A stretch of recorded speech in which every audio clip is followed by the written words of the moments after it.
and welcome to another episode of a Rockstar Take On. And today we have a Rockstar Take on charisma. And these videos have two rules. One is they have to be under 10 minutes, or they're about 10 minutes. And the other one is I can't prepare. And especially the second one, I was like, oh, I don't know what I'm going to say. So I don't know what I'm going to say. But I do know that there's one thing that I do know, and that is that charisma is a very kind of like an underappreciated term, or it is it's generally not acknowledged. That is really one of the things that brings a lot of power. So uh, one of the things that or the first moment that I really noticed the word charisma or what it meant was when I was having a conversation with a friend about a man, and he was like very attractive, and he was constantly referred to as being um, charismatic. Yeah, that was it. He was referred to as being charismatic, and I was like, I asked my friend like, why are they saying that? The guy's hot, he's a hot guy.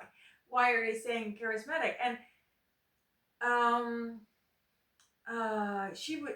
This is like 20 years ago, um, and uh, uh, um, and that was really the first time when someone said to me, "Oh no, but that's because he's a guy." When it's a guy, they say charismatic, and when it's a woman or a girl, they say like she's hot or she's sexy. So she basically said that it was the same thing. Um, a sexy girl is called hot or sexy, and a sexy guy is called charismatic. Or especially when they're older. So when a guy is hot and he's older, the older he is when he is sexy and hot, the more chance he had that he's referred to as being charismatic. And yeah, so it's very interesting to see how that word is being used, or that labeling someone as sexy or hot is apparently uh, that's a word I can't explain, like derogatory, degrading. I know how to pronounce degrading, but there's another word for it. But it's kind of like you're putting someone down um, when charismatic is you're building someone up. So obviously, we're all going to strive for being charismatic and not sexy and hot, because unless it's like in a private setting. So charismatic is a very interesting label because it combines attractiveness with power and direction. So someone who is charismatic is someone who has an agenda, is someone who is pushing and using their own talents in order to achieve something. Whereas someone who is beautiful or hot or sexy, they can they can, like, it doesn't really say anything about how conscious they are of wielding that power. Like, they could be using it only to get approval, only to be validated, and not use it in a very strategic way so that they get what they want. So charismatic is really a word that it labels the powers that someone is wielding. It's the power of sexual attractiveness. It's the power of being magnetic, and knowing how to get people's attention, and get people invested in you. But it also labels that someone knows what they're doing, that someone is doing it and using it consciously, and that they know where it is heading, that they know what they're striving for, that they know where they use that charisma in order to move their agenda forward. So in that way, charisma is such a useful term to see how, like, to analyze the world around you, as in who's the most powerful. Like, you go into a room, you immediately can see, like, who's the most powerful person in the room. It's the person with the most charisma. Woo! That's it. There are people you can even, like, not have charisma when you don't want to draw attention to yourself. Like, it's very well possible that someone who's actually very charismatic, the moment they're in a crowd, but they don't want to um, they don't want to be noticed, they can turn that off. That's definitely possible. But in general, if you have a room where people are um, uh, and they want to be seen, they want to be part of the conversation, they have the authority to be there, and they know what they want out of that situation. In that room, the person with the most charisma will be the most powerful one there, in general. Like, there's always exceptions, but in general.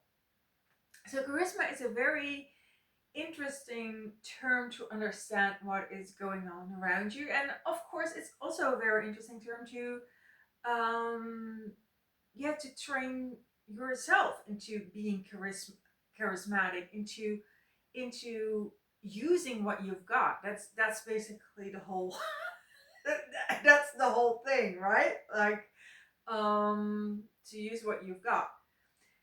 So, do have I got more for you? Okay. I still have a couple of minutes left. So, what can I add about charisma? Okay.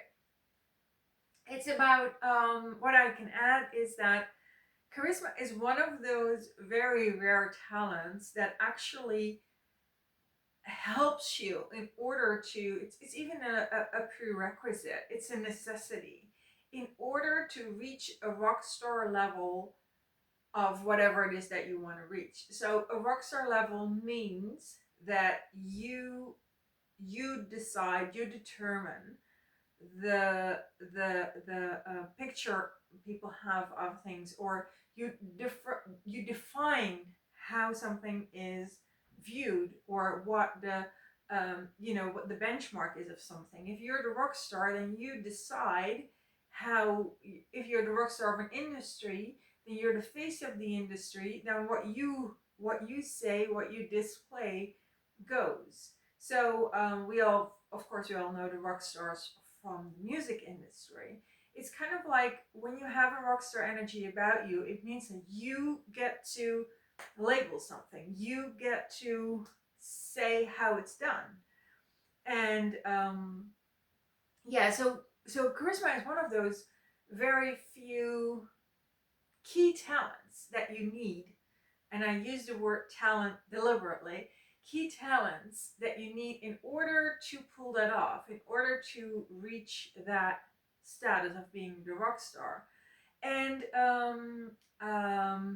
there's actually something in the Bible about talents, about not wasting your talents. And talents means, what I've understood from it, because I'm definitely not very familiar with the Bible, but what I've heard is that talents in the Bible is a word that describes money, but it also describes talents.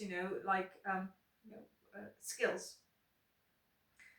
So the Bible says don't waste your money, but it also says don't waste your skills. So you can really see how being charismatic, you can really see it as, along with your other qualities. Like, if you have a quality, and it can be a rare quality or it can be a more common one, but you can combine that all together and say, if charisma is one of your talents, then that means that you should use them.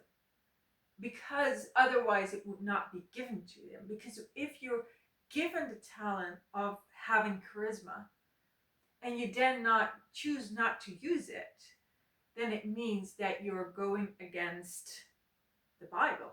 You're going against what it says about you having to use your talents. And that doesn't mean that you have to, like build a career with your face on it. You don't. You could, if you want, you can choose to be the rock star for something extremely altruistic. You don't have to make it about you, but use your talents. It's in the Bible. I heard, and yeah, it's one of the things that I'm like, oh, that's a good message. So if you feel that you have, yeah, if you start noticing that you have charisma, be aware of it, see it as a talent, and do something with it. Like use it for your career or use it for some altruistic goal that you really want to give your all, and do something useful with it. Make use of your talent of having charisma. So that was it for today. I usually end up with announcing the topic that I'm going to do in 2 weeks, but I don't always come up with something in advance. So I haven't right now, but I'll let you know in the description box on YouTube or in the blog post if you're reading this on the blog. So it will be there for you if you want to know what we're going to do in 2 weeks. And see you there. Bye bye.